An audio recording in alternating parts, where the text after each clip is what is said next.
recording. Oh, there's Anne. Hi. How are you? Good. Good. Yes. And hopefully Julie will be able to join us too. She may be on the road again. So we'll see what happens.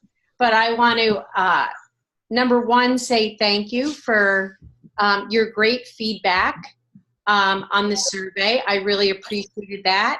And I will say that I absolutely agree with whoever suggested that we go to 2 hours. But unfortunately, in this particular 4-session series, the Teacher Center has it blocked as 3 each. But it's really nice and good for me to be mindful of that going forward. And if they ask me to do it again, or should I do it again, I think you're absolutely right. I think 2-hour sessions make a lot more sense. My brain was tired. I can't imagine how tired your brains were.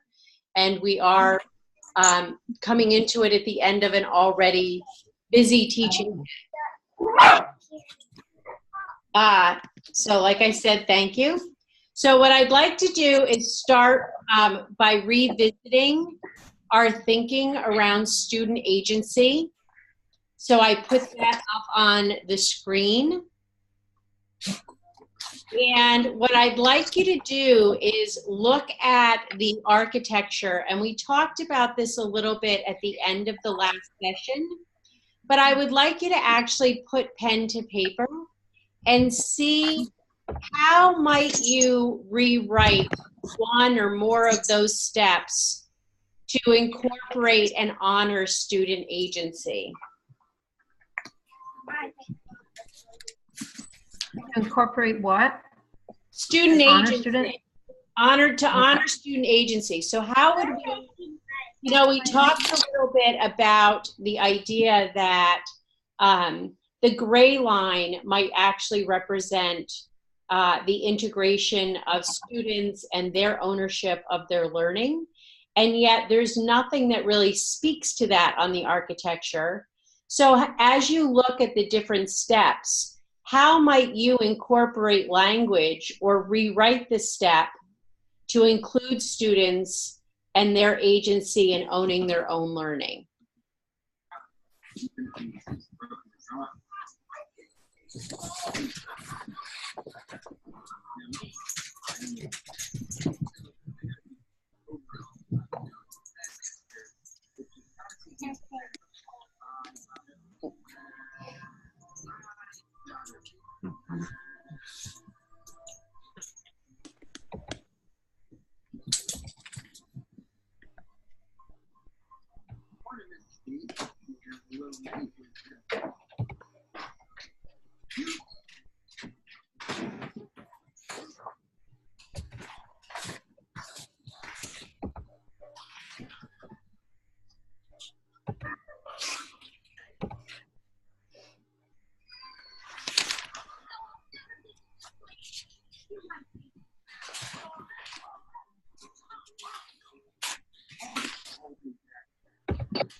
So ladies, what do you think?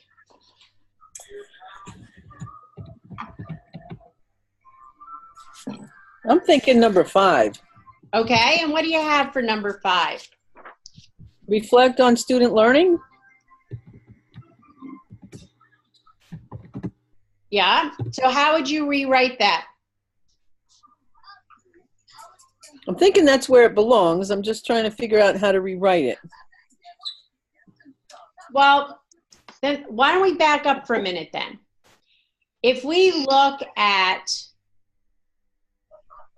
let's start at the bottom. If we look at number 1, your students, who are they? Where are they now? What do they need? And in what order do they need it? Where should I begin? Is there something that if a student is owning their own learning, they would need to consider in that first step?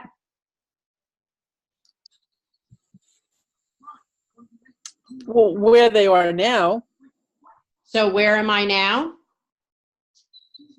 Okay. You know, where they are now and what do they need? So what do I need? Is there anything else you would ask them to consider as they think about their own learning plan? I would myself, like if I were a student, I would want to know where am I going to? You know, where part of that will come through in the process, I think. But so would that fall under number 2, which would be like setting the goals? Would be to identify like your learning targets? I guess one of the things that I wonder about under number 1, when I think is if I'm the student and I'm thinking, where am I now and what do I need? We tend to focus on need very often. And I guess one of the questions I would like to see incorporated in there, if students are going to take responsibility, is what are my strengths? Because often students can leverage their strengths to help them. If they're aware of them, they can leverage them. And we tend to think more in the negative, like, what do I need to put in my glass, not what's already there. mm-hmm. What are your thoughts on that? Yeah, I agree. Because until they can identify their interests and their strengths, trying to have them like set goals is difficult because of course they don't know enough about themselves without identifying their interests and their strengths. Well, that's a great point. And do we need to have a statement in that number 1? That's what are my interests? Not only what are my strengths, but do I need to become mindful of what my interests are so that if I'm tailoring my student learning, I can kind of capitalize on things I know I'll focus on. I like that. All right.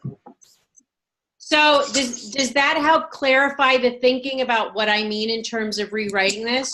So then if we move up to number 2, set high worthwhile goals appropriate for these students at this time in this setting. How could we reword that to honor student agency? Well, students would participate in setting the goals, correct? Yep. So we could say set high worthwhile goals with students, right? How about high worthwhile student-driven goals?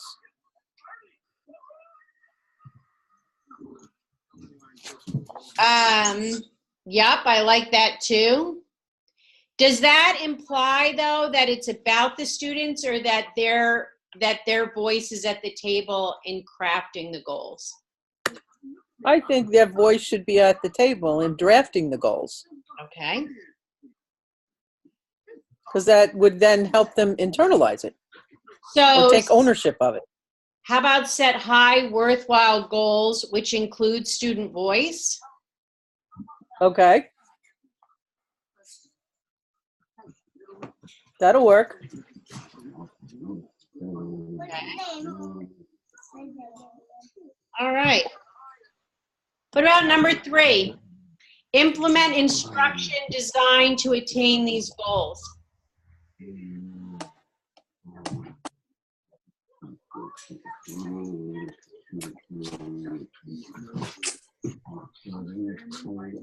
Um,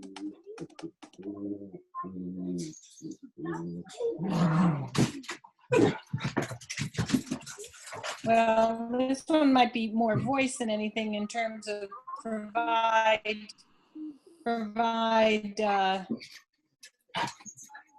different instructional opportunities to which they can choose from. Okay. Yeah, I'm not sure students can implement an instruction. What about pacing of the instruction?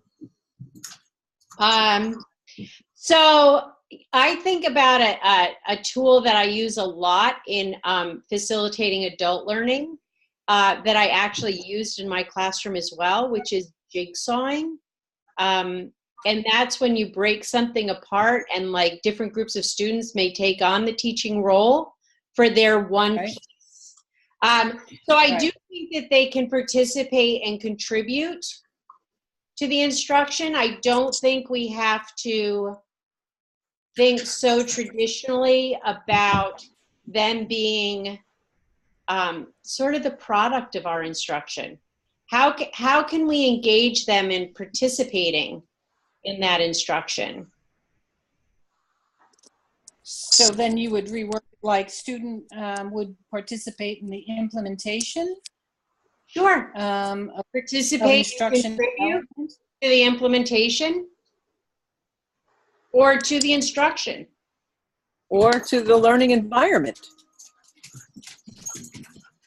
So instruction could include the learning environment. Good. And pacing possibly, right? Yeah.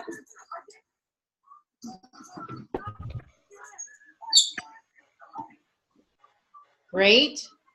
So then if we travel up to 4, evaluate student learning in light of the goals and the instruction.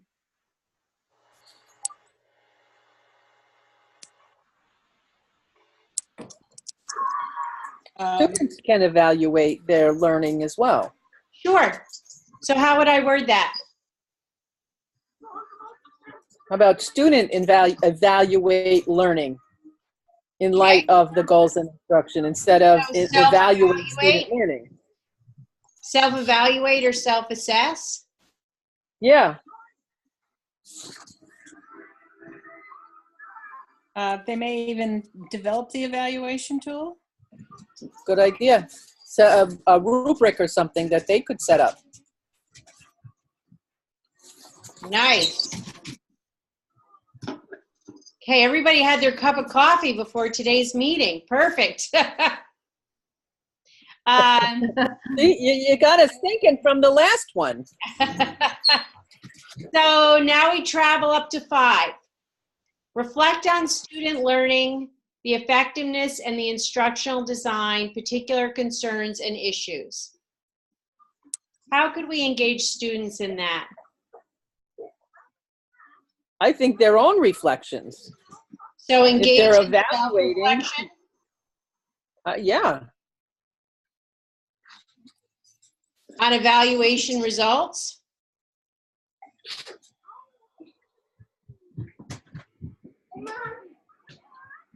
yeah. And they could also contribute to the evaluation on the instructional design. A lot of teachers aren't Agreed. comfortable with that, but sometimes we get our best feedback about what's working and what's not from their lens. I agree. Yep. I remember we used to, in 8th grade for their midterm, one of the things that they had to do, the last essay they had to write to me was a letter in which they had to tell me what project or assignment or activity they liked the most. And they had to qualify it and quantify it with why it worked for them and what about it worked for them. And I used to tell them and they would laugh. Telling me it was great does nothing. Telling me that it sucked does nothing. If I don't know why it worked or why it didn't work, it's not helpful constructive feedback or criticism. And so they actually would really think about what worked and what didn't, and it often changed my instructional approach for the second half of the year, which made a difference for them. Yeah. Great. How about 6?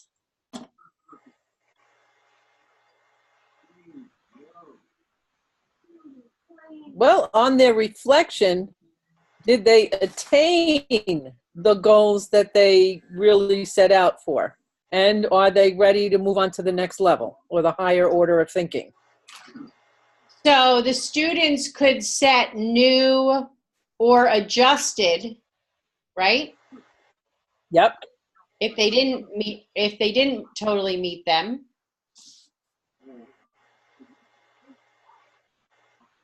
Okay. All right. You guys did great. So what I'd like to do is just quickly let's revisit our purpose.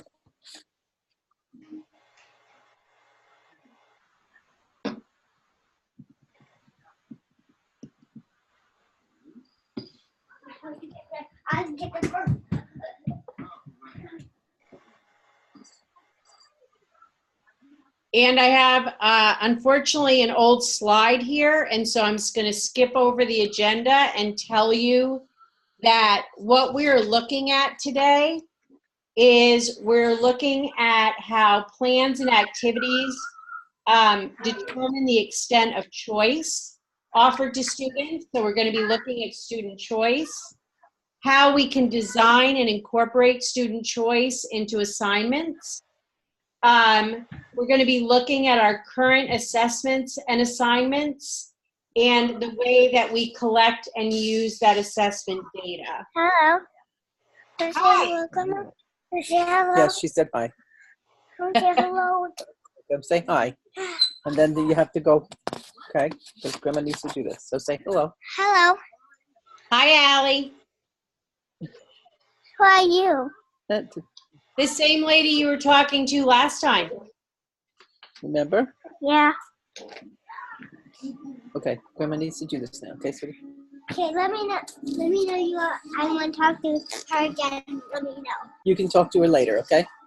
All right. Always, when the phone rings, I have to say hello too. God, I love her. So, and look at the norms and decide which one, if you had to pick one, would you like to focus on today? And let's just add it to the chat box.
Great.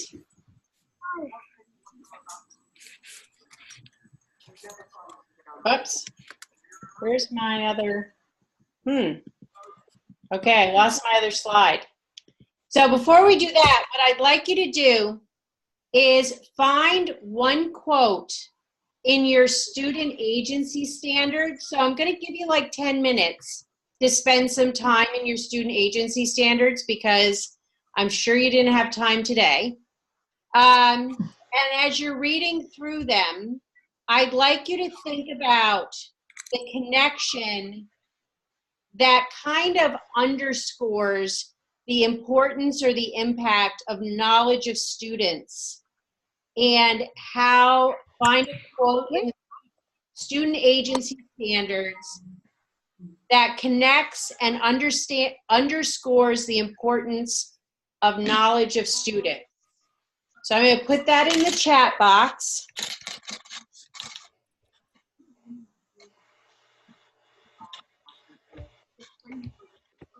Hello. And I don't have. Umbrella.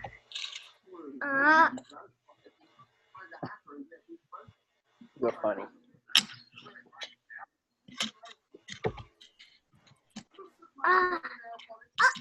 Don't. Cool. Dada.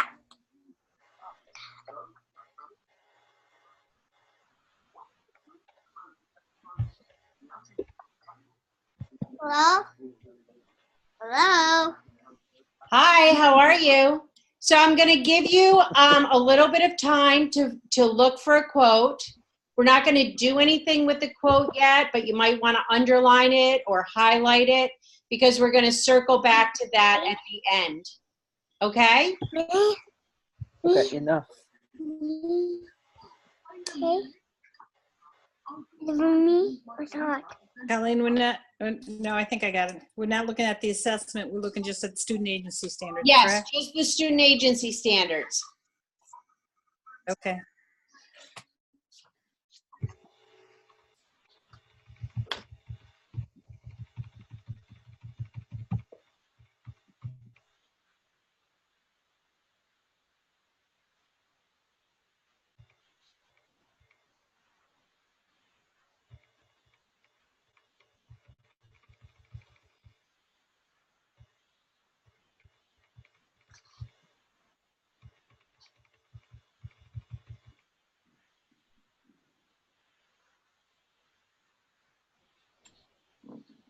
Well, then I gotta pull it up.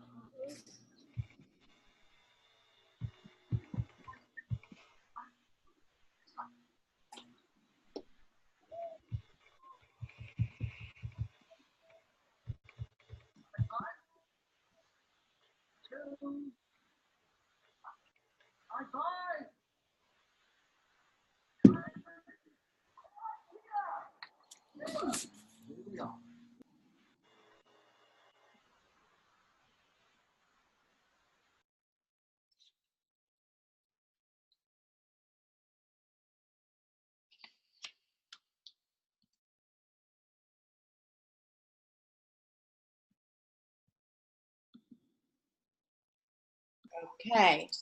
So what I'd like to do is think about what we currently do as we brainstorm together. What are some ways that we allow students to demonstrate mastery of content or show evidence of learning? What are some of the ways that we do that?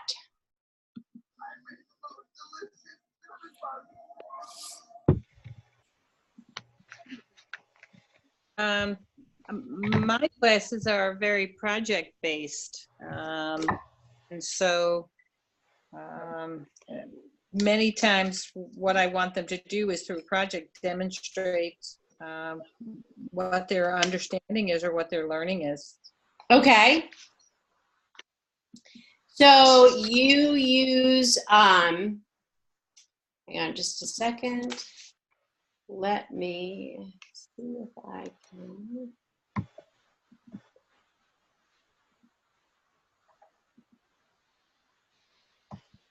Create a different storm.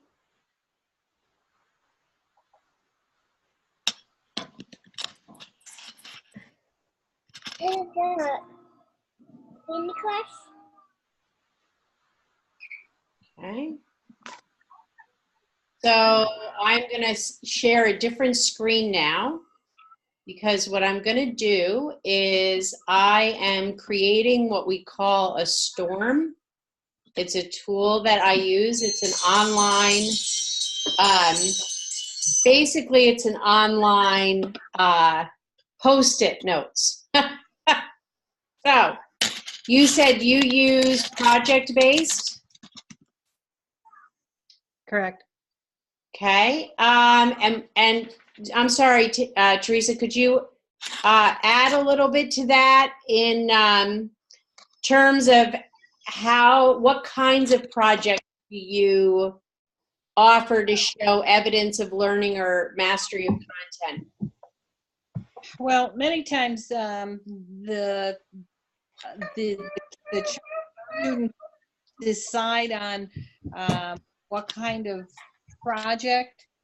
So, like as an example, our last unit was on like the history of sports management, and so there were some who they focused on like the development of the sports management from like European side before it came over to America, and then like they created a video, and then other ones decided that they really focused on the implementation, how it developed here in the United States, and they did like a web page type of thing. So you know, so within this particular unit or subunit, if you will, they decided what they were going to focus on, and then how they were going to present it. And usually what happens is that usually I have groups that hit each aspect of it. And it's rare that I have the kids, all of them doing all the same topic. Interesting.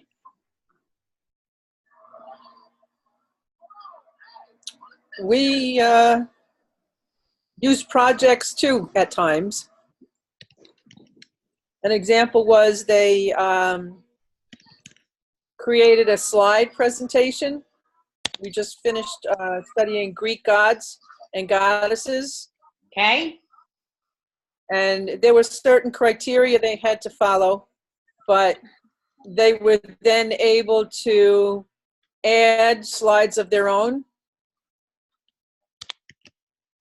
And 3 of the students chose a video that told more about their god and added that into their slide presentation. Okay. That's cool. Another way we can do it is for science, is they can demonstrate what they know and how to figure things out during a lab, for example. Okay. So not just using the lab write-up, but actually their work during the lab? Right, participating and trying to figure out and understand certain concepts that way.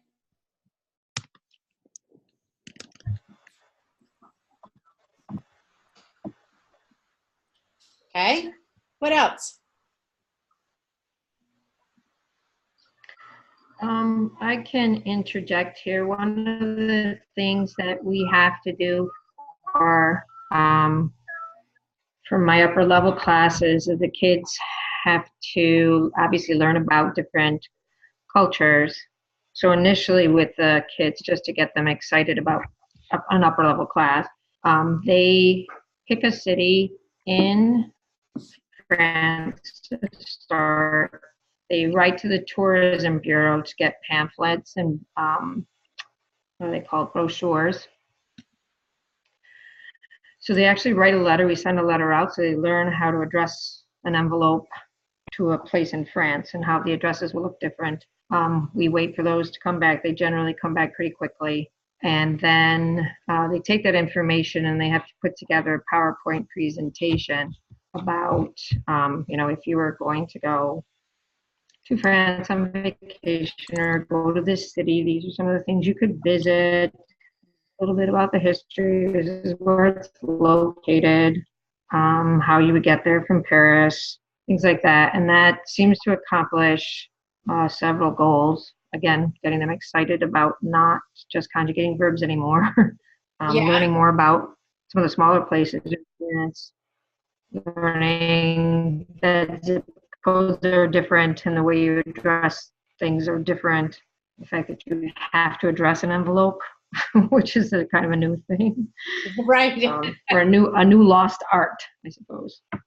And then pulling that all together to share with their friends, and with pictures and everything, does get the kids excited.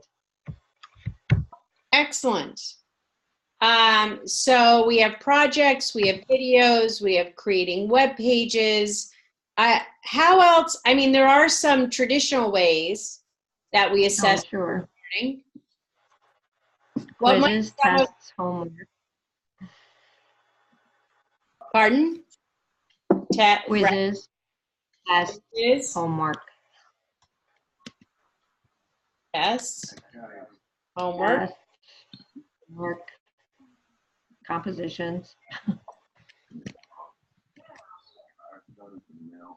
Okay.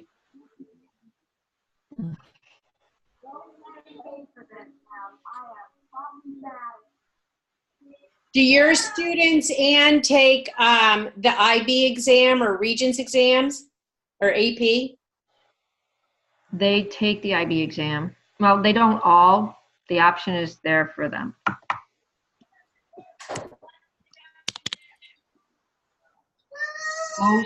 Most do not take the IB exam. Some do. Okay. And the Regents exam counted as a Regents, although it's not officially a Regents anymore. Uh-huh. So, but yes, we prepare them for that checkpoint B exam. Excellent. Is there anything else anybody would like to add? Let me move this so you can see the rest of them. This is in my way. I'm just going to get rid of it. There we go. No, I think that pretty well sums it up. Okay. Then let me capture this so I can put it in our folder.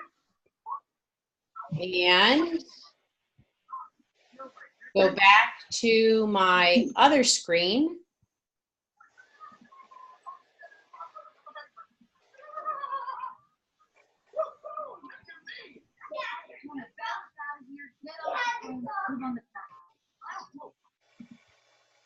Okay. So She's got something.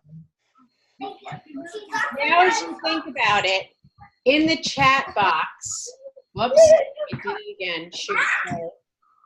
In the chat box, I'll get better at this, ladies, I promise. How does student choice relate to student engagement in your teaching practice?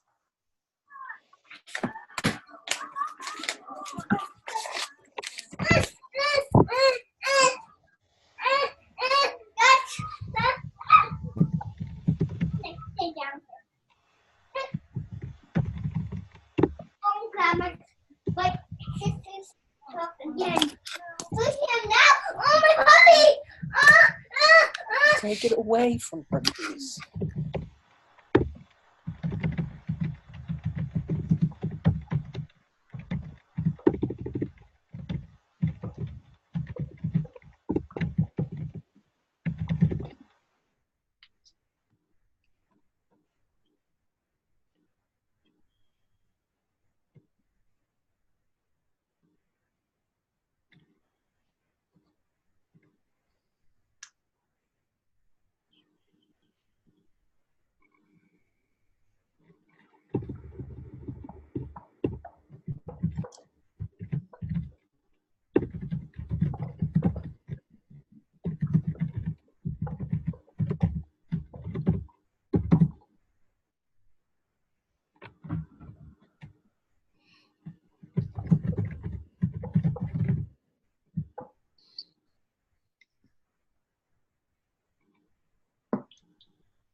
Oh, wow.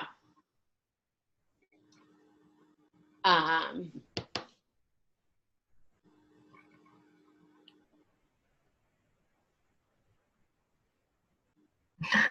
I know.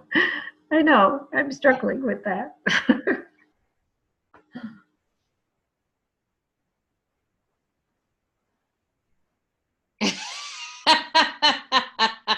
True enough. Do you guys do graded homework? I do, but yes. But you struggle with that, Anne? Um, Sometimes, yes. I mean, because I feel like I would like to do more research on, the whole idea of homework. I've been debating about trying to learn more and implement a flipped classroom Mm-hmm. because I think it would allow me to do, well, allow me and them to do more speaking in the Right. target language in the classroom and less time, correcting. So that's my struggle. My struggle there is with the homework and the actual framework of the class. That's interesting. Teresa or Judy, do you struggle with the homework question? No, because I don't really assign homework to my kids. Yeah. I do assign homework. I do grade homework. I really don't struggle with the whole idea of homework and grading. One of the things that I do is that usually my homework is maybe 3 times a week. Like I don't do it on weekends and I don't do it holidays and stuff like that. So I don't feel like I'm overloading them with it. I also, there's a little bit of flexibility in terms of the homework. Like I'll have assigned dates that I put up. But again, sometimes life gets crazy and, you know how sometimes your assignment can't quite be there on that day, on that time. I don't like take points off because they're late. Yeah. They do have a deadline in terms of Fridays. By the end of Friday, you have to have it into me because, of course, the majority of my grading gets done weekends and stuff like that. And usually what we've covered has been through that week. So it doesn't carry from week to week, but I'm a little more flexible in terms of due dates or lateness, and again, I only assign it a couple times and stuff like that. So yeah, I try to be as flexible as I can with it, but I really need them to, even if it's that like the flipped classroom idea where there's some basic stuff that they need to know coming into the classroom. Yeah. Because we can't have discussion or activity without it. So You have to start building. Yes, I don't. Go ahead. Interesting. All right. So I'm going to show you. Thank you. I love your thoughts, and I do save these chats, and those are kind of combined together with what I submit to the Teacher Center for the online session. So what I'd like to do is I sent you a document called the commentary. And it's a couple paragraph description of something that's happening in a classroom. So I'd like to take a minute and have you read the commentary, and then we're going to watch that classroom. We're going to watch a video of that classroom. Did you find it? It's on the librarian of a public elementary school? Yep, that's the one. Okay. Okay. Got it. Thank you. Not sure. Let me see here.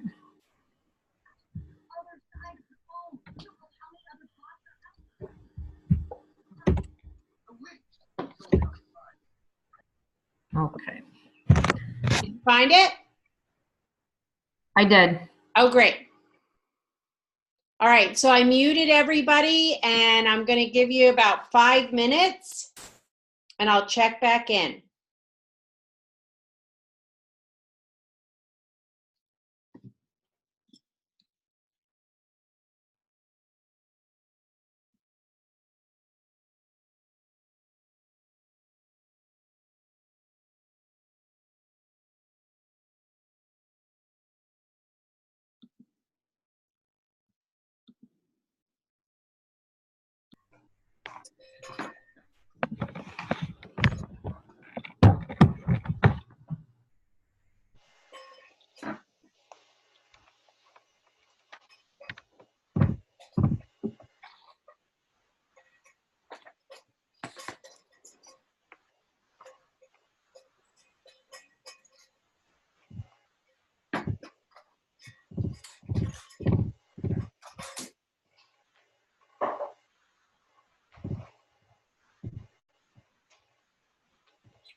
Minnie stayed down.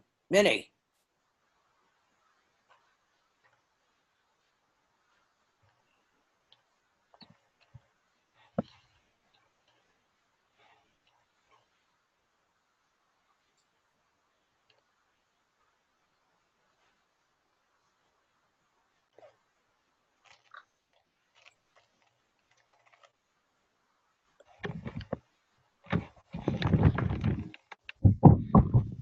Sorry, I was muted. I was talking, answering me, and I couldn't understand why. I was reading your pieces in the chat, and I'm wondering, Judy, what about our conversation helped you understand Assessment Standard 5 better? Well, when it talked about the formative and the summative assessments, I have a better understanding. You know, throughout my career, I've had to,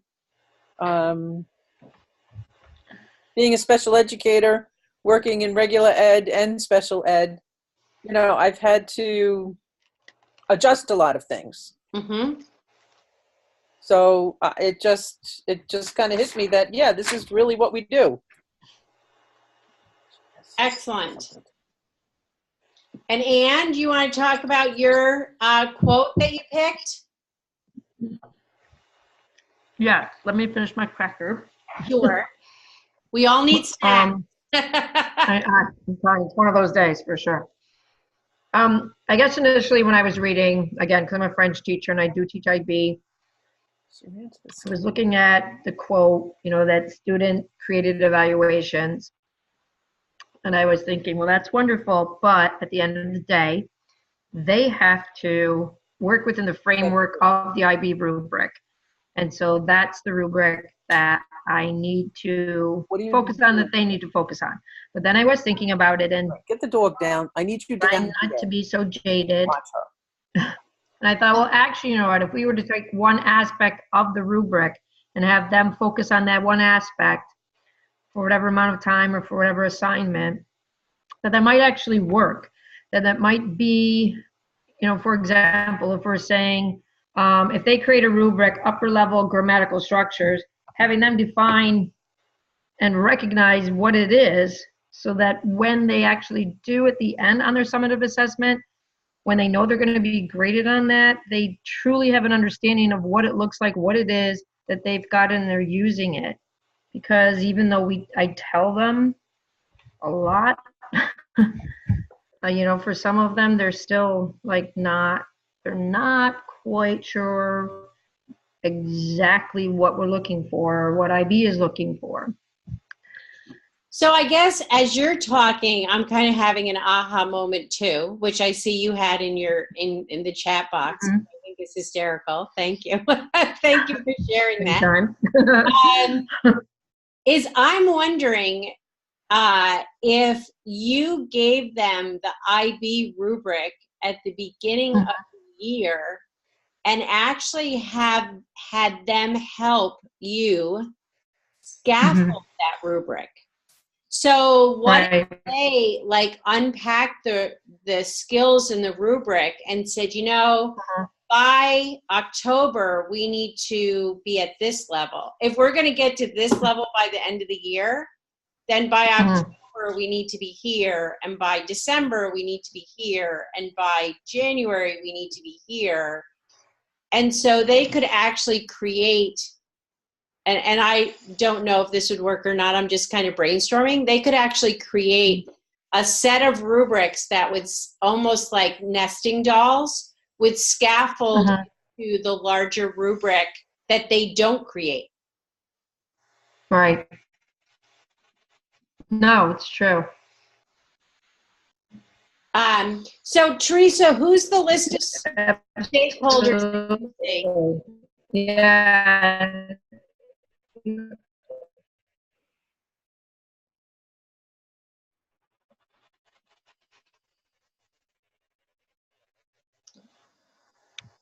I'm sorry, can you repeat that?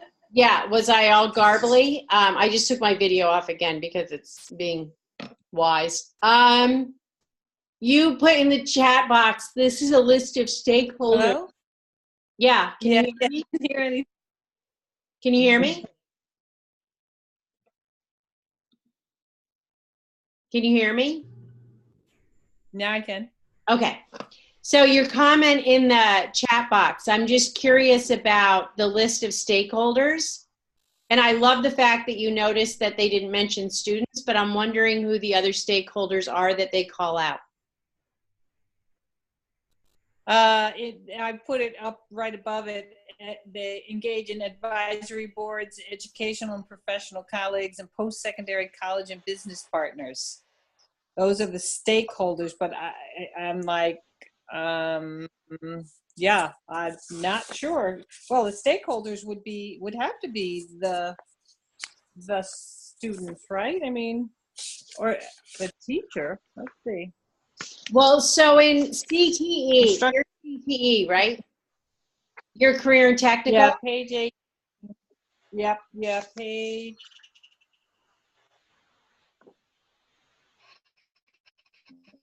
Let's see. So you, I think I have page 18, but I think the bottom of page 17 going into 18. When selecting and designing assessments, accomplished CTE teachers obtain stakeholder input. So I'm assuming they're thinking, okay, once they leave us and out into the future, that's why I'm assuming it's post-secondary and business partners and stuff like that. That's whom I assume identifying as stakeholders. right. Because CTE tends to have a lot more overlap, I believe, in the standards with community organizations and business partners. Yes. Yeah. So, but I think it's interesting that, like, shouldn't we consider the students part of that stakeholder group when we're designing the assessments? Maybe. Or maybe not. Absolutely. Yeah. And especially as things change over time, you you would have considered important and necessary, not what we consider as skill-based nowadays. Right. Well, what's the old adage? Without having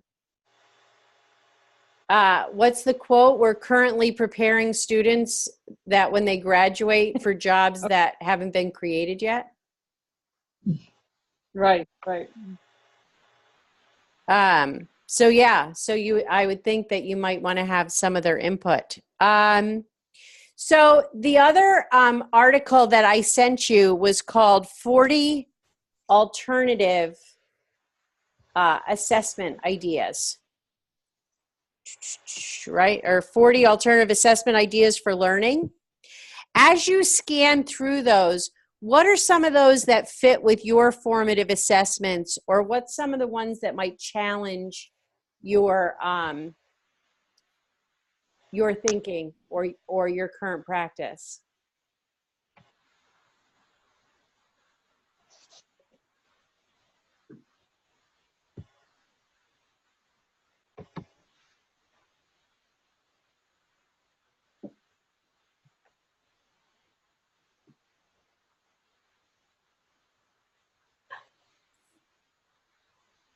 I think for me, like the radio show, create a radio program that is set in the same time as the book, even though it may not be a book necessarily that we're reading, but an article that we're reading, so that they could put together and, take that information and use that as a basis for your radio program.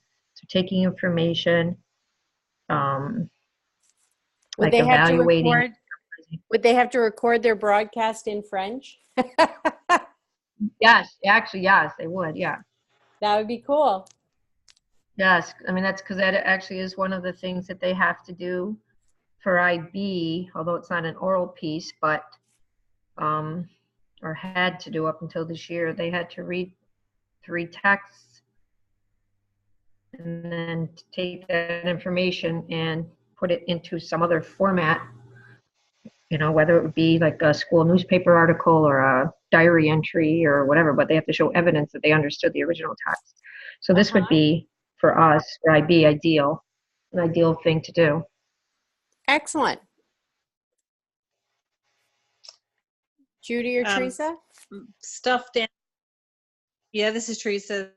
Stuffed animal for me may not be age appropriate. Like, I'd really have to think about how I would level it would be like, right. Oh yeah, let's make a stuffed animal. I do like number 9. Write a eulogy for a word that is overused in the student's own writing samples. Honest to goodness, really. So true. Sometimes I can be a little snarky, which is unfortunate. I will read them and circle the word tray that gets used 10 times in a 100-word composition. I'm like, that's 10% of your composition. Come on. Let's look at some other words. I think the singing telegram, number 26. Yeah. That would definitely be outside my comfort zone. You know what I mean? Yeah. Which would be one of those I would bring to the kids to say, hey, how about we try this? But definitely, it would definitely be not something that would be number 1 in terms of my list of alternative assessments. So one of the interesting projects that I did when I taught Romeo and Juliet, and some of the other longer pieces that we did on their project choices, one was that they could create a playlist or a CD for that book or that play. And they had to have the song, it had to be a clean version of the song. They had to have who the artist was, and they would actually bring in the music. And they had to, we would trick them into writing a little paragraph, because they would actually have to have an explanation of why that song was on the playlist and what part of the play it correlated to. So was it Act 1, Scene 3? And why was it that song on the playlist? And some kids who were really into music and, like I dragged Kicking and Screaming through the actual Shakespearean play, loved the final version because they got to do something that they were passionate about. And all of a sudden then, when they thought about why the different songs fit, they had a broader and deeper understanding of the actual characters in the play, which was nice. So they don't always have to sing for you. Right. Anything else on the list?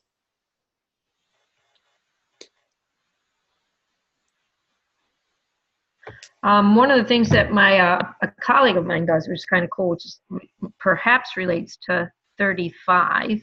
Mm-hmm. Not really creating a toy, but she gives them the very first day of class, she gives them pipe cleaners. Yeah. And they have to create something with the pipe cleaners that represents what they did over the summer.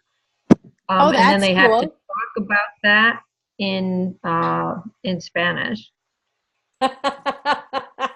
That's pretty cool. Yeah, I do like it because they can choose, when they're thinking about what can I create, they have to also think about what vocabulary do I know, because I'm going to have to talk about this. Oh, that's so interesting. That's kind of,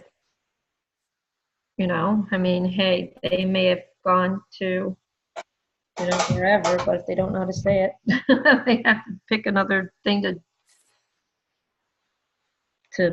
put together for their visual. Exactly. Judy? One that would be very difficult for my students would be a speech, number 39. Okay. That would be tough.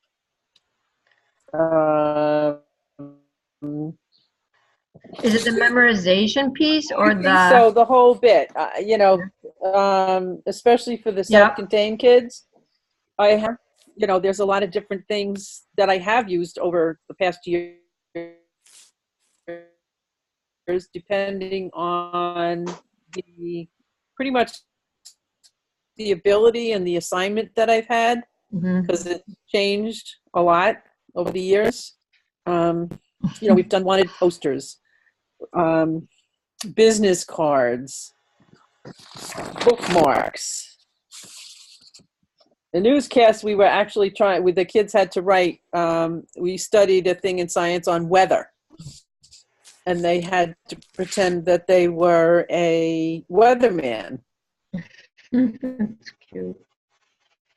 And, they actually picked which city out of a group that they wanted to do. And since there was only 4 students, it was pretty wide open for them. So I love the alternative assessments. Absolutely. Yeah, there's There's so much time. all right. What? I'm sorry, I missed that comment about I like time. 36 too.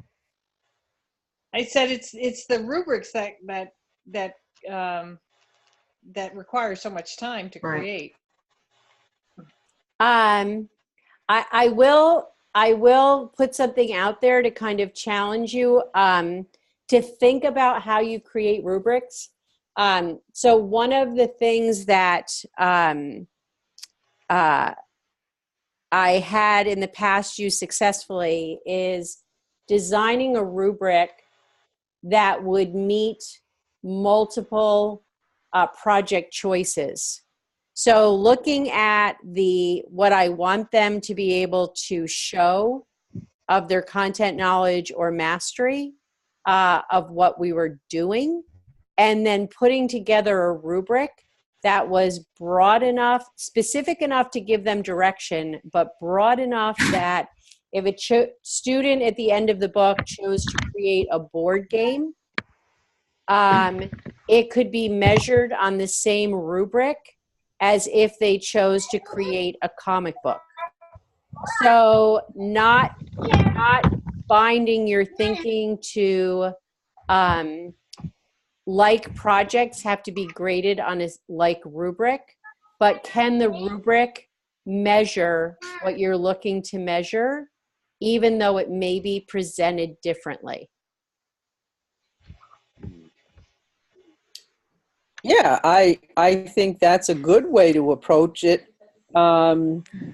as long as the content area or the demonstration of the knowledge that you want them to put forth. I think the presentation matter, being creative or flexible, could still be, absolutely graded the same way.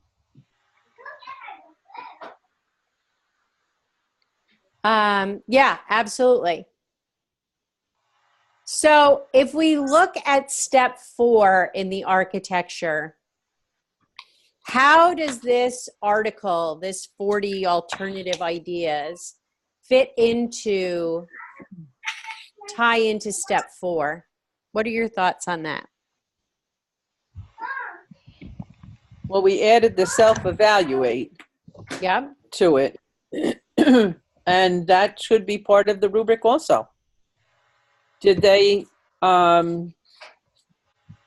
put forth a project that that they're happy with their own demonstration of knowledge? Mm-hmm. Does that make sense? Yeah. How else do you ladies see this tying into step 4? Well, it's also then the evaluation doesn't have to be one particular evaluation. It can definitely be more student choice, if you will, so long as the objectives are the same, right? Mm-hmm. You could be assessing in many different ways according to what is most interesting, or what highlights the student's skill base the best. Excellent. A little harder from a grading standpoint in terms of it takes more time because of all the different things that you could be getting from as a project or as an assessment. Nice. Adding on to that, we know students learn in different ways. Right. So the presentation is a reflection of how they learn. Exactly. And that's another thing too, because that can then, lay a foundation from students learning from each other. Because, for example, like if a kid puts together a rap song about whatever, and the other kids, I feel that their engagement is going to go up by listening to it. And then they may take from that something that's going to stick with them, perhaps better than the lesson that I was initially, or the format that I was initially using to teach it to them. Great. Yeah, I could absolutely see that. So thinking about the list and thinking about what you do and have done successfully, would you share out in the chat box one assessment tool or method that you use that you might consider an alternative that was successful? If you could pick one that you did that you think was successful, what would it be? And share that in the chat box. One alternative? Well, what you might consider an alternative assessment. Right. So you talked a lot about your different projects and things. So maybe, I don't know, your favorite one of those or the one that you feel was one of the most successful. Okay.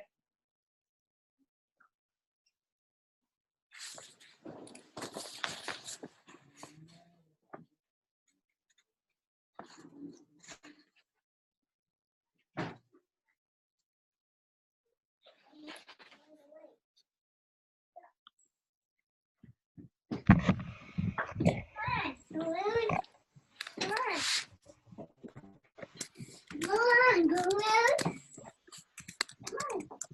Come on.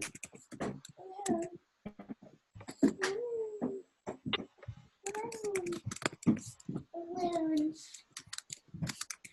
Balloon. I love the balloon. I love the balloon. Huh? I love my balloon.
Okay.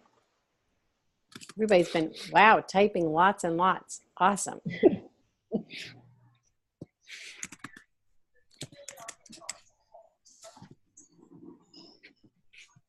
I want to use this chair.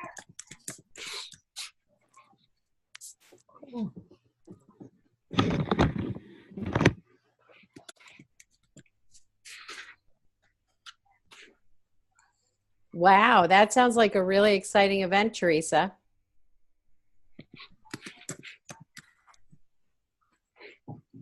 Yeah, it was very fun. It came out so much better than I expected.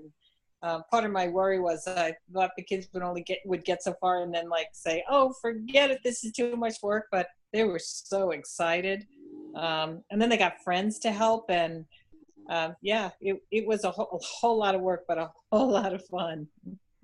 So, and what, how did that tie in with, what is an event management unit? Can you just tell me a little bit about that so I can have a context? Yeah, so it's within the sports management class. The whole unit is the idea of all the different aspects of planning, organizing, and putting on an event. Okay. So, yeah, so everything from the background to the actual event, the prep beforehand, the actual event, and then after the event and the evaluations and all that other stuff. And yeah, and it's all of that. And so yeah, they had to they all took like, I don't know how many pages that they had to read, but they all kind of did reading and stuff in class and highlighted the important stuff. And then they came up with a project, and they started with the brainstorming where, you know, everybody got ideas. They put it kind of into a hat and they pulled it out, and then they talked about each one, the pros and the cons, just like all the steps that you would do from an event management Wow. standpoint. Yeah. How long was this unit? What was the time frame? Oh yeah, the unit runs about a month. Wow. But to do all Yeah. that work in a month and do you see your kids every day Every day. for 40 or 45 minutes? Yeah, 45 minutes. Then we have a period which we call goal period, which is another, which is a period of time in which the children decide on the goals for their day, things that they want to work on, and so they would come during goal and work on it then. Yeah, I bet your room was full during that month, during that extra period. Oh yeah, yeah, lunch, morning. Yeah, they were all, they worked in pairs, and so they worked really well. I was very, very, very happy. Wow. So Judy, one of my favorites this year was having students pretend to be weathermen and tell about the weather.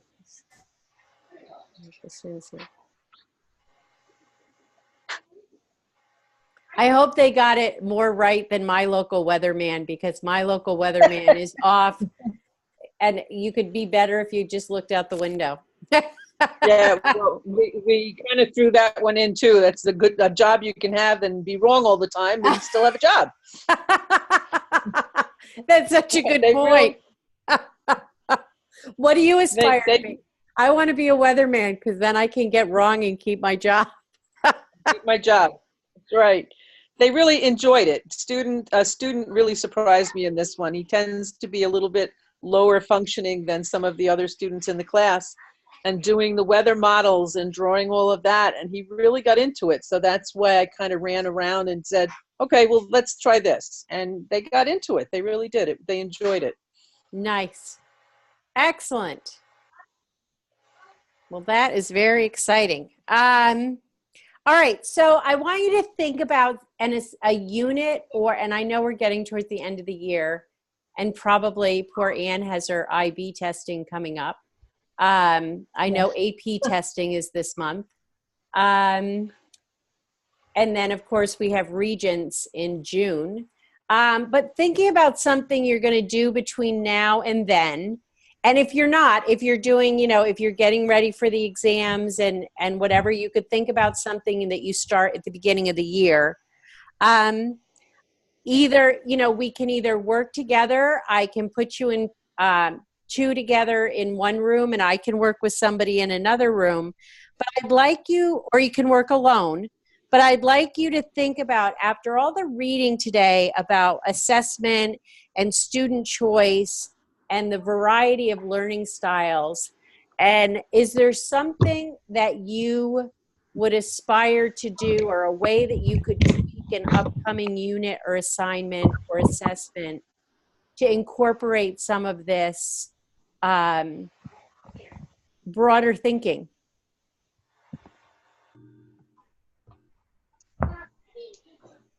Yeah, I just have to think. So would you prefer to work on your own for 15 minutes? Would you prefer, and then come back and discuss it together? Or would you prefer to work with a partner? Or would you prefer to work in the group? I'm okay to work independently. Okay. Yeah, that works for me. That works for me too. All right. So I'm going to give you 15 minutes. Okay. And then we're Okay. going to come back and share out how you envision your final product. So explain what you're thinking, what the original looked like, and how you're thinking of adjusting it. And hopefully everybody then might walk away with 2 new ideas or 2 new ways to think about a different assignment than the thinking now. Okay? Okay. Timer's You want us to on. type this out? You want to type this out or just? No, we're just going to share it and talk about it. So you can take Okay. notes, but it's for your own use, right? So however you work best in terms of thinking through it, feel free, but Okay. I'm not going to make you put it in the chat box or anything. Okay. Okay? Thank you. See you in 15. Thank you.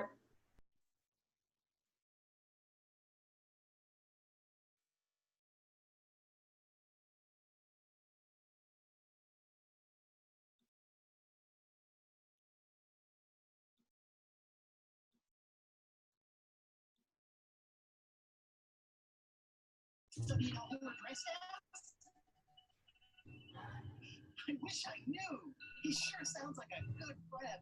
Give you treats. Treating. You, Mr. Monkey.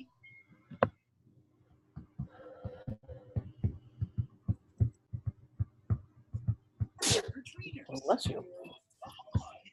Treat, wow. Interesting. I've seen them before. Who do you dress as? Oh, why don't you guess, Mr. Monkey? Oh, I'd love to. Okay, I know. Pickle, a genie, mailbox, an elephant. Use some hints. I once helped my friend find his balance.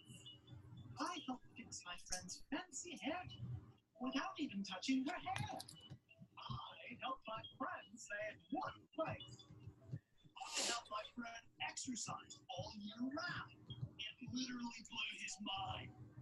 Mr. Monkey still cannot figure out who we're dressed as. Well, I wish I knew who he was. I'd like to be friends with him.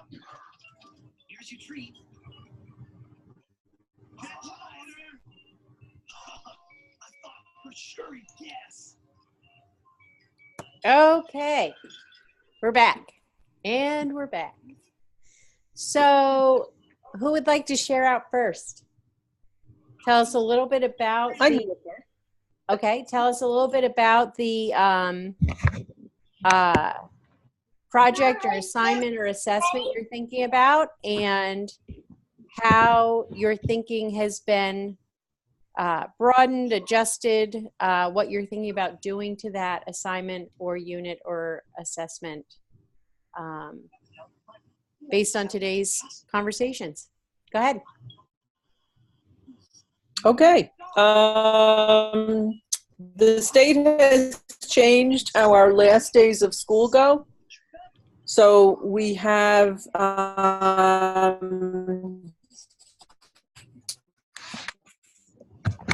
days, or there's a day that students come in and series this year. It's called Springboard. And we're using that. And in that curriculum, focused on choices this year. Okay. So for the end of the year activity, I'm thinking of doing possibly a breakout EDU or some type of scavenger hunt where the students will then have to make choices to go on one path or another. Mm-hmm. What we do in that class, we have a clock that has 12 different spaces on it. We did it in the beginning of the year. and the students had to find 12 different people from the class and assign a space to. So for example, if we say today you're going to work with your 3 o'clock partner. Okay, it's a way that you always mix up the class so they never know who they get to work with. And it's kind of fun for them too, because they've chosen the students that they want to put in this 12 o'clock. They can't repeat students, so it has to be somebody new. So I would have them choose one of, a certain number partner and pair them up. And I'm kind of working on how to put it together. It's been in the thought. So I'm thinking it's focusing on different choices that have different outcomes, or some type of a scavenger hunt about choices. Let's see.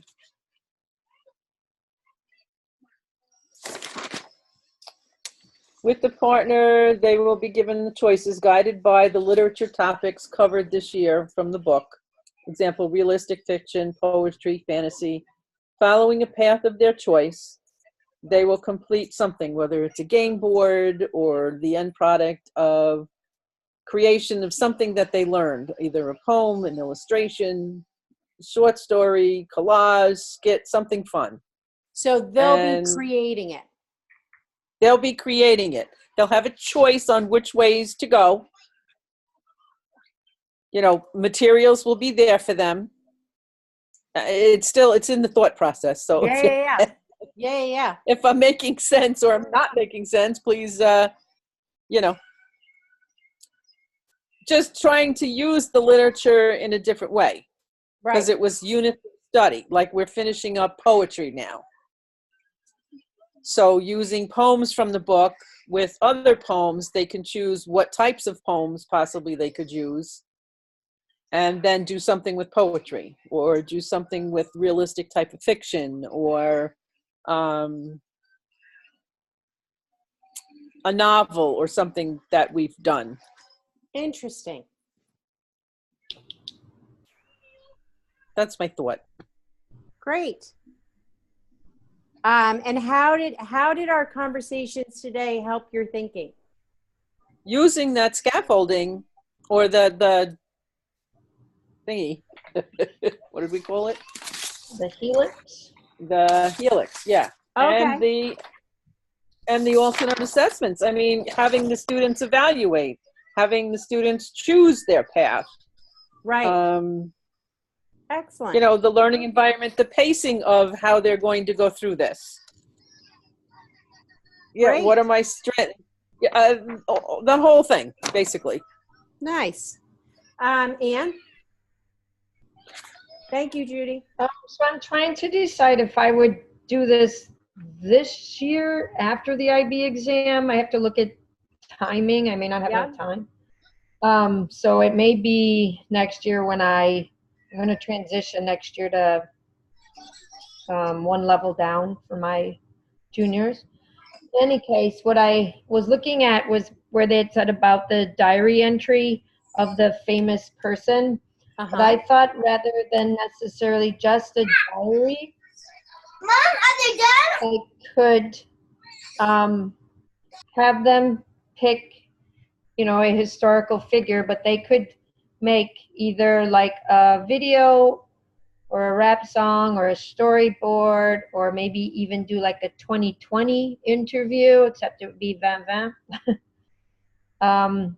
In which case they all have to kind of start it out maybe in the same way, something like, so essentially it would be like a flashback. So they'd be there saying, here I am, like for example, Marie Antoinette, here I am, and the guillotine awaits.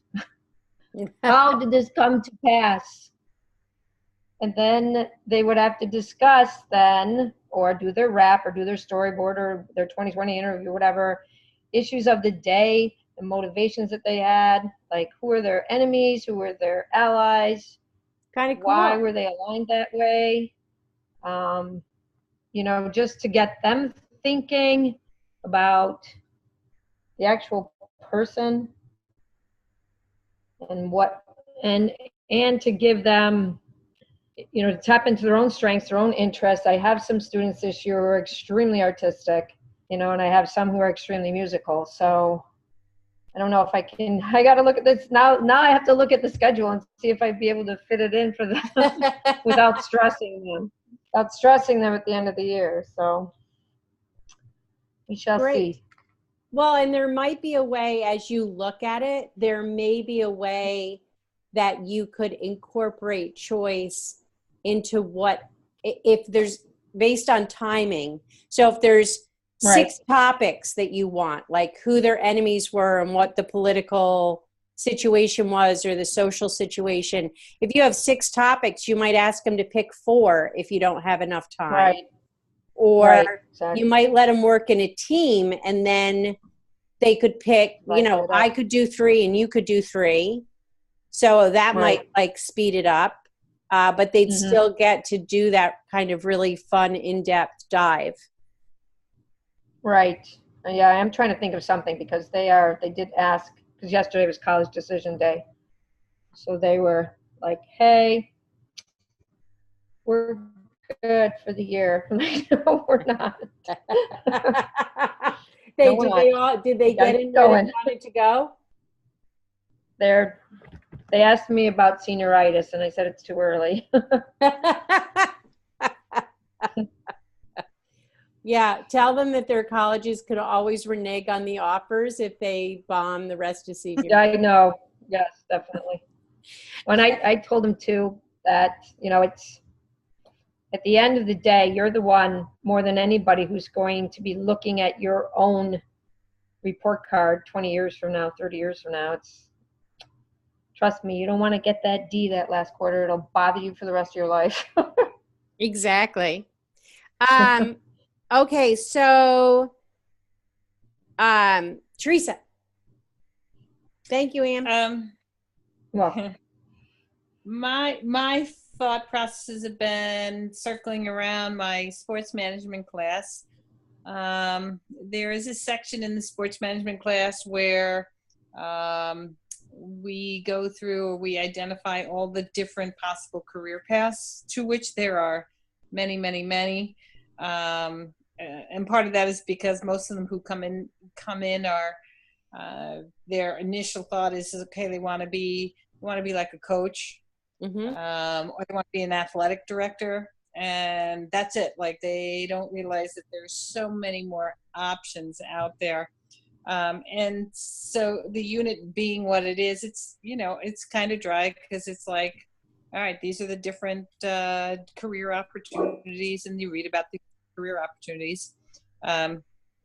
So what I'd like them to do is we're going to make it more, rather than necessarily just always reading about the background of it, is they find somebody that's in that career path, whatever they're interested in, and they can do like an interview. So, part of that, so the alternative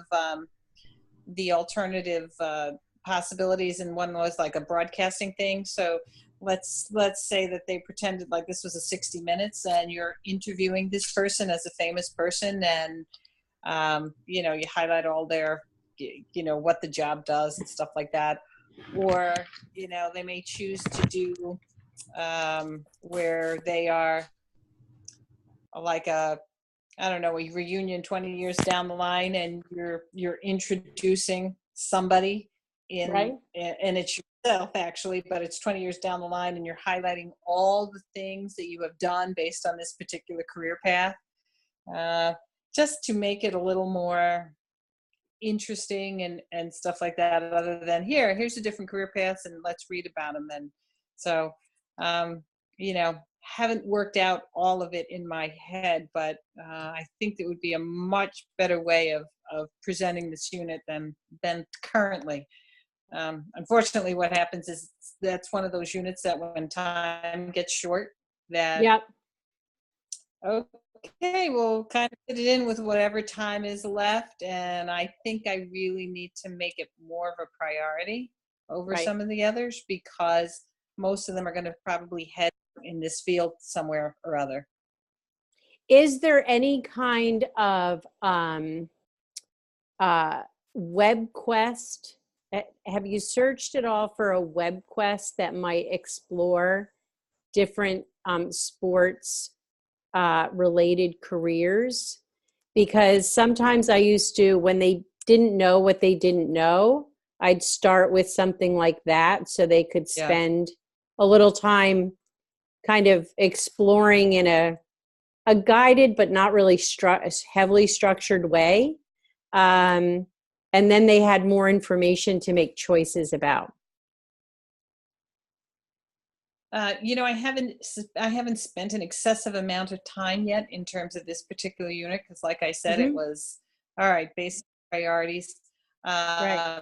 Also, what I run into, because sports management is one of the newer fields in terms of like business. Management has been around forever, but now the focus being on sports management, it's really only in the last 5 years, I would say, that it's becoming more and more prevalent. So, every year newer stuff pops up that I see, but at Where this are point, you I located, haven't Teresa? really done enough research yet. Where are you located? In New York, Yeah. by Binghamton. Okay. So do any of the Mhm. colleges near you have a sports management program? Is Yeah, there somebody that you could tap into in the college level to maybe either come in and talk or Yeah. Zoom in and do a Yes. video interview, question and answer Yes. period or Yeah. something with your kids? Yeah. Great. In fact, there is few. Yeah. Or not that planning a field trip at the end of the year is the easiest thing in the world, but it might be fun to get them onto a college campus to see Absolutely. what some of those possibilities are, right? Absolutely. And the other resource sometimes for planning something like that or knowing what resources are available is the guidance counselor, who I know when when my youngest, I think, was looking, they had some computer programs that that helped explore multiple various careers that none of the kids in our school even knew existed, because we didn't have a lot of electives. We didn't have a lot of choices that way. And so it kind of, they had some resources that I was shocked to learn that they had, because as a teacher there, I had no idea that they had those until my kids actually started using some of those tools. Great. Well, those all sound really, really good.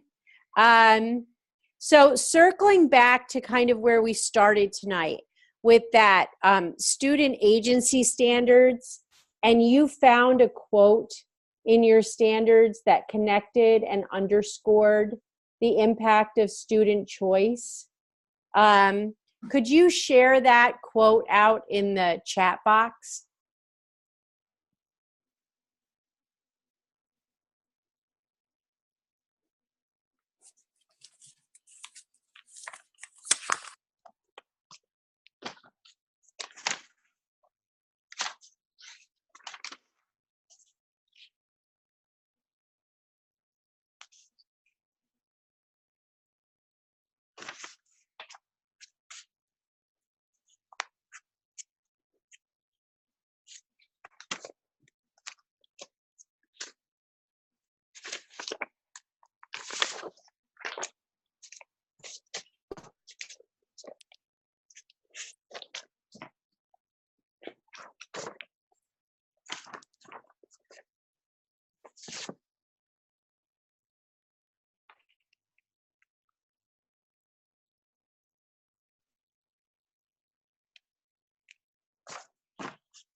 That's a great one, Judy, especially for your special education students, right? So you can't just turn it over to them. You really have to help and guide and facilitate their process.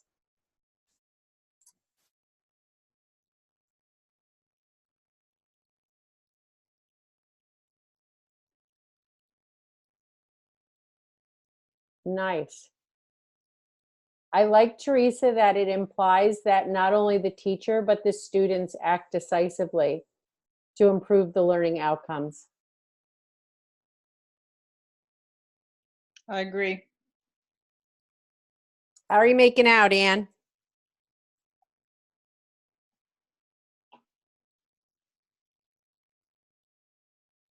She's probably furiously typing away. All right, now let's see. There it goes. All right. Ah, No, it's just gone to one person. Hang on. I swear to God. You probably can copy and paste it, and in the blue box, it should read everyone. Right, correct. So let's see here. Boom, copy. Boom, paste. There it goes. Okay. I'm not sure if this is the right one, but no, I think so.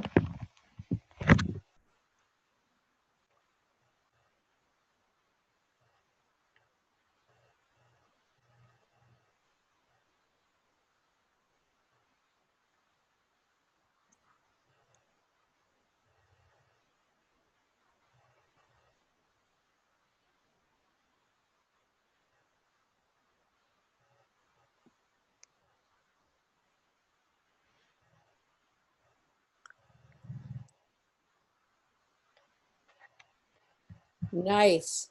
Yep.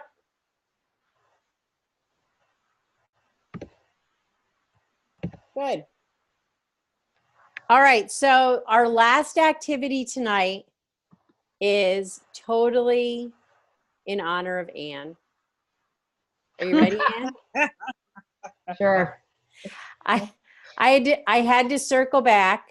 And so our exit ticket tonight, the discussion is a metacognitive activity, and it's about metaphors. So I want you Oh, to select, you can't Google this one, Ann. I want you to select an image from the images on the screen that best describes your thinking about assessing student learning. And you need to be prepared to explain it to the group. So I'm can going you to say that again? Yep, I'm going to give you 5 minutes. Do you want me to put it in the chat box? That would be great. Okay, I want you to select a picture. Select a picture from the screen.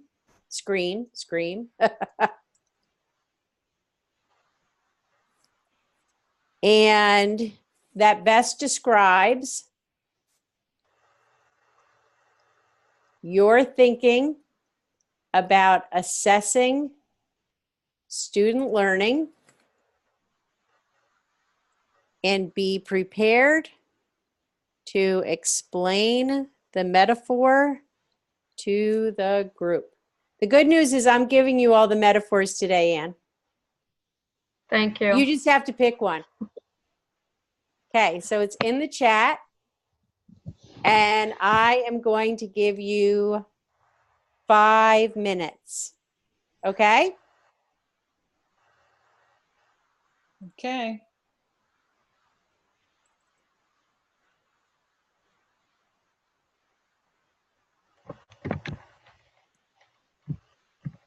Oh, shit. Where'd my chat room go?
Everyone, today we're going to check out a pretty fun Big House Clubhouse Lego Duplo set. You can use the set to make all sorts of different things, which includes a ton of different all these Mickey Mouse Clubhouse characters. The convenient handle on the bucket makes it easy to lift up and carry around.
Yes, Pluto, you're right. And now one of our characters is hiding in this Okay. picture. First, let me just tell you, this is my bias. This is one of my favorite activities because the way people think is so different. And it's so interesting to hear how different people unpack some of these different pictures. So, Judy, do you want to start? Which one Sure, did you- I didn't write my explanation. I just chose the doors. Okay. Since I work in special ed, each child is an individual, and their strengths are that different. Their weaknesses, shall we say, which I don't like to focus on, can be that different. That my metaphor being individual. Everyone is an individual, and a lot of times assessments are done that way. Even though they may give the same assessment to the group, they're graded on more of their abilities, not their inability. Excellent. All right, Anne? I chose the same picture for the same reasons, just that every door has a different color. They all have different side panels.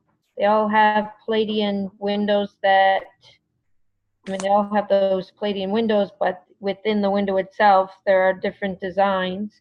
And so to me, it was like representing the students, that they are all different, and that ways of reaching them. So if they're on the other side of that door, ways of reaching them can be very different, but they're all accomplishing the same thing, or the goal is to accomplish the same thing for all of them.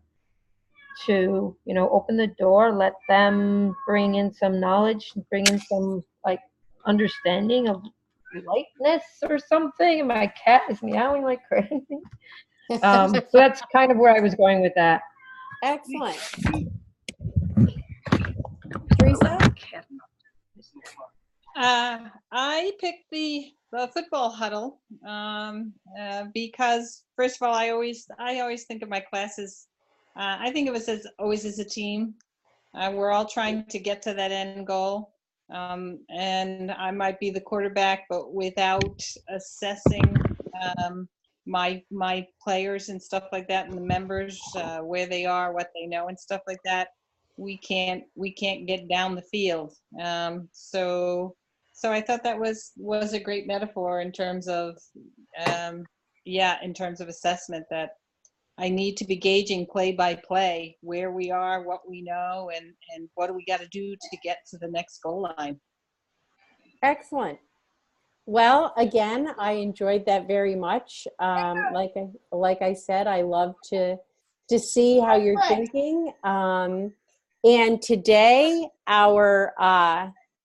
for sake of ease, it didn't show up. For sake of ease, it's / and the word yes, YES. So it is / and the word YES. Hang on, I'll see if I refresh my screen after I stop sharing, if it will appear, because I did add it once I got the Yell key. It only YES. So, here, let me just go to it again and I'll share it. It's just taking forever to load. Of course. My internet is tired. Yeah. Lauren, can you get that, please? Oh, here it is. I'll just share this screen. Stop that share. Share this other one. I have so many screens open. Okay, here we go. Can you see that one now? I'll call her later. Saying that she'll call you later. I want to say hello. Okay, Dad. A few minutes. Can I? Thank you, Nana. And the survey window is open for 24 hours from about an hour ago. So like I said, I really do appreciate your feedback. It helps me frame my thinking. Our next meeting, which I hope I didn't scare you away from, and I hope I see you all again, is next Thursday at 4 o'clock. And then the last one is the following Tuesday. You gonna bring your iPad? Huh? You gonna bring your iPad?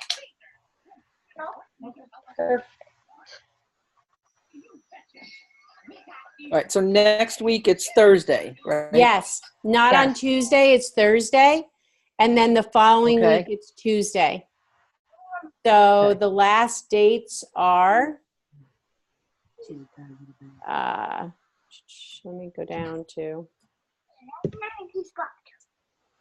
it's not letting me change the screen. Oh, I see future dates. Yeah, I see it down there. There, no, there we go. There we go. May 9th and 14th. Okay. Okay. Thank you, everybody, Okay. for joining me again tonight. It was really informative for me and fun. I love to hear you guys and hear what you're doing in your classroom. So thank you yet again, and I hope to see you next Thursday. Absolutely. All right. Take care. See you All next week. Okay. Bye. Bye. Take care. Thanks.